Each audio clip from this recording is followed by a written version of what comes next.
stage manager en zo best aan neemt. Wat betekent dat precies? Nou, ik doe sowieso alle voorbereidingen, dus alle technische voorbereidingen. Ik zorg dat, dat de band en artiesten optreden kunnen en dat alles regelt is wat ze nodig hebben.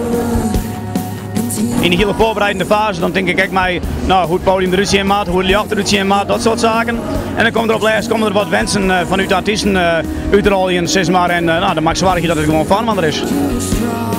Ik ben ooit bij het bandje de Westreen de Kast begonnen. In jongetje 96 en bij Woordrock en daar had ik het vaak geleerd.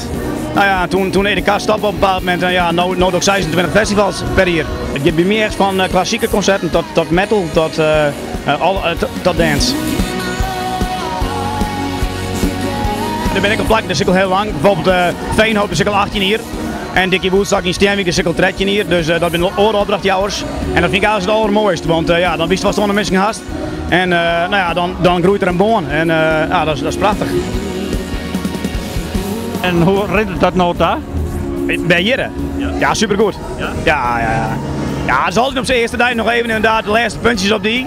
En de best eigenlijk altijd wel inderdaad vlak van jongen dat wel kleren, maar nee, dat je dan speert. We beginnen toch wel inderdaad 8 maanden van tevoren hebben we wel onze eerste meetings.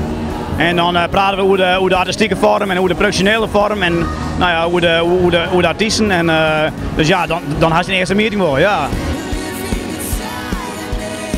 En zo'n weekend hoeveel uren draait dan? Ja, het gaat toch wel naar de 20 uur per dag. En dat dan een week lang, zeg maar. Ja. Dat is dan de uitperkingsslag hier? Ja, maar ja, ik ben wend. Het gaat zo altijd en dan heb ik wel een keer ergens een maandje vrij en dan sliep ik een dag.